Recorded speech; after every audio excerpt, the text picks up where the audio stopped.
এই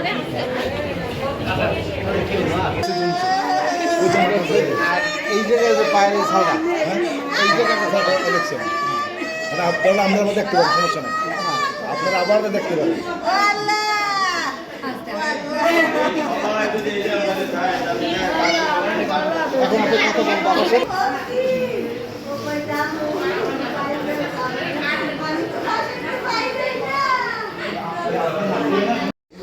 ঝালকাঠি শহরের কাঠপট্টি এলাকায় একটি চারতলা ভবনের ছাদ থেকে পড়ে এই ছেলেটি হয়। তবে এই ছেলেটি তার বন্ধুদের সাথে গতকাল রাতে পিকনিক খাচ্ছিল। এরপরে কি হয়েছে বাকিটা তদন্ত সাপেক্ষে বেরিয়ে আসবে।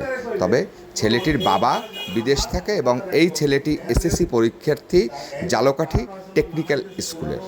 ছেলেটির বাসা ঝালকাঠি বিআইপি রোডে। আমার নাম শাহনাজ পারভিন। আমার বোনের ছেলেরে আজকে হত্যা করা হয়েছে। কোথায় আপনার বাসা? আমার বাসা বিএপির পিছনে, কিন্তু হত্যা করা হয়েছে কাঠপট্টি বসে। উনি নাকি একজন সাংবাদিক, ওনার বাসায় বসে আমার বোনের ছেলে মারা গেছে। সাংবাদিকের নাম কি? টিটু। গতরে প্রচুর বৃষ্টি হয়েছে, তখন চারতলা একটি ভবনের উপরে দুটি ছেলে ছিল, সেখান থেকে পড়ে যায়, পড়ে গিয়ে সে নিহত হয়। এটা হয়েছে যে ওদেরকে পিকনিক পার্টি করছে ওরা ছাদে, বাসা থেকে 11:30টার সময় ওকে সেটাই কেনেছে। ওর মা তখন জিজ্ঞাসা করছে যে আপনি কোথায়, তোমরা কোথায় যাচ্ছ?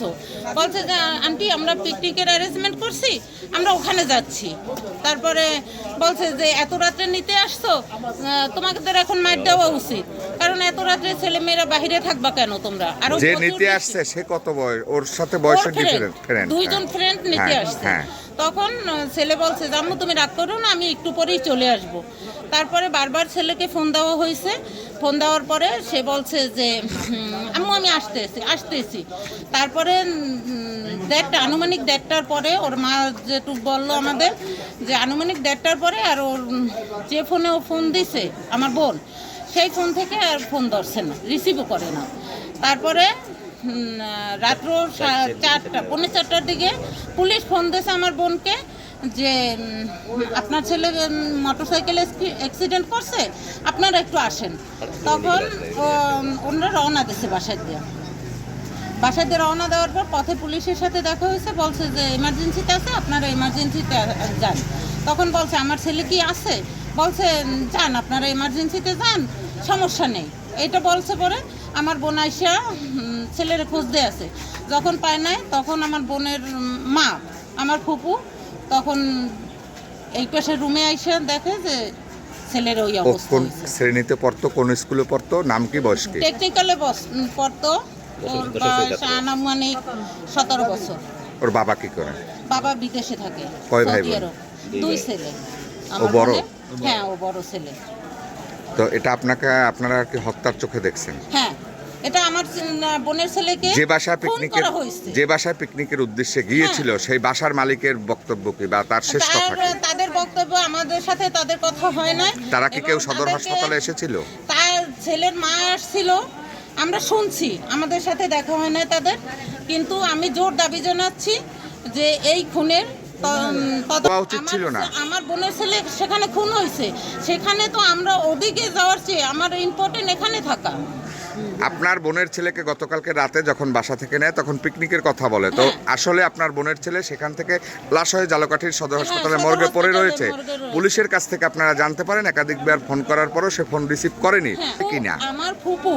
আমার ফুপু এবং ফুপা দুজন, ফুপা খুব বুড়ো মানুষ, সে যে যাবে এরকমের কোনো, আর ফুপু আর ফুপা তো বোন, তারা তো মহিলা মানুষ, এই জন্য অত রাতে বের হওয়ার সাহস পায় না। সকালে যেতেন আপনারা? আমরা তো সকালের আগেই তো খবর পাইছি যে মর্গে আছে। আবু পিকনিক খাবো, আমার টাকা তা আমি বলছি আবু তোমার পিকনিক খাওয়া লাগে না, পিকনিক সবাই খাইলে কি তোমার খাওয়া লাগবে? তা খায় না বাবা, পিকনিক খাওয়া লাগবে না। ওই যে বলছি ও নামিয়ে গেছে, তখন ওর হাতে ওই মোবাইল ছিল, নামিয়ে গেছে। নামিয়ে যাওয়ার পর রাত্রে আবার আইসে সাথে দুটো বন্ধু ছিল। যে দুটো বন্ধু ছিল তাদের নাম কি? ঈশান। বাসা কোথায়? বাসা বলে বাস। আর একজন? আর একটার নাম জানে কি কইতে না আমি, এত আমার মনে নাই। তারপরে তারপর তো যখন ওই ছেলে দুইটা নিয়ে ঢুকছে বাসায়, যখন আসে তখন আমি ওই ছেলেটার গালাগালি করছি, এখন কিসের জন্য তুমি আমার ছেলের দায়িত্ব নেও, কেন নেও? পরে অনেক গালাগালি করছি, এমনি ঝাড়ু টাড়ু দিয়ে পিড়ে এইসব কথাও বলছি। আপনার ছেলেকে আমার ছেলেকে বলছি তোর বন্ধু বান্ধব ধরে আমি পিড়ে ঝাড়ু দিয়ে এত রাত করে কিসের জন্য নামো? আমার খালি গালি দেও, বন্ধু বান্ধবরা গালি দেবো না, ওদের কারণেই তো আমি যামো আর আসবো। আমি যাবো আর আসবো তো ফোনটা আমার কাছে দিয়ে গেছে, যাবো ফোন দেবে তুমি ফোনটা রাখে দাও। আমি গেটের চাবি চুবি নিয়ে গেছে, আমি পিকনিক খাই আমি চললে আমি এইটুকু আর কিছু। তারপর আপনি আপনার সন্তানকে কিছু টাইম দেরি হওয়ার পরে ফোন দেন নাই? অনেক বৃষ্টি পড়লে না, আমি রাত আড়াইটায় ঘুমাইছি বুঝছেন, কিন্তু ওর বন্ধু ওই যে ও কি বাসা থেকে বের হয়েছিল বৃষ্টির আগে না পরে? ওই বৃষ্টি যখন শুরু হয়েছে তখন ও বের হয়েছে, আর বৃষ্টিটাও শুরু হয়েছে ওই টাইমে। এরপরে যখন 2:30 বাজলো, বৃষ্টি থামলো না, মুষল ধরে পরে তো ফোন, ওর ফোন নাই, আমি কার কাছে ফোন দেবো? পরে ও বন্ধু বান্ধব তোকের ফোন বন্ধ, পরে তো যে আমার ছেলে তো চাবি নিয়েই গেছে, তাহলে তো আসবি আমার কান। তারপরও আমি 2:30-3 সজাগ, আমার কেবল আমি ঘুমের মতো পড়ছি, এর ভিতরে পুলিশ ফোন দিয়েছে। কে ফোন দিয়েছে? পুলিশ। হ্যাঁ, ফোন দিয়ে বলতেছে যে আমি বলছি আপনি কে? আপনি নাফিজের আম্মু? ম্যাডাম নাফিজ অ্যাক্সিডেন্ট করছে হাসপাতালে। আচ্ছা, এটার ধরন কি বলেছে? হ্যাঁ বলছে, পুলিশে বলছে তেমন কিছু না, মোটরসাইকেলে অ্যাক্সিডেন্ট করেছে। আচ্ছা, তারপরে ধাক্কা খাইয়ে মাথা ঘুরে পড়িয়ে গেছে। হ্যাঁ, আসার সময় যখন আসি তখনও পুলিশে বলছে যে মাথা ঘুরে। আমি বলছি ভাই কিছু হয়েছে, কি হয়েছে ভাই আপনি বলেন, আমার ছেলের কি হয়েছে? মাথা ঘুরে পড়িয়ে আপনারা যান, আমি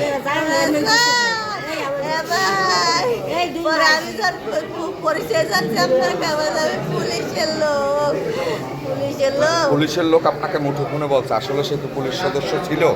ওই যে যখন বেশি যাই তখন হেরা আবার থানায় যাইতেছে, তখন বলতেছে আপনি নাফিজের আম্মু। আচ্ছা, সে বললো আপনাকে মোটরসাইকেল সড়ক দুর্ঘটনা হয়েছে, মোটরসাইকেল অ্যাক্সিডেন্ট হয়েছে।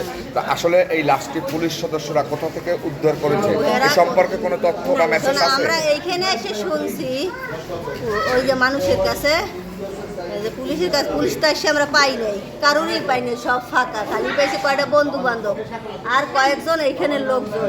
আমি তো এসে কান্নাকাটি করতে আমার ছেলে না দেখা, আমি সবাই হাত পা ধরি, আমার ছেলে কোথায়?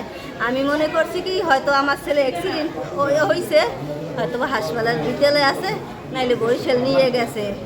আমি ওই অ্যাক্সিডেন্টের কথা শুনি না, আমি বাসায় টাকা টুকা নিয়ে পুলিশ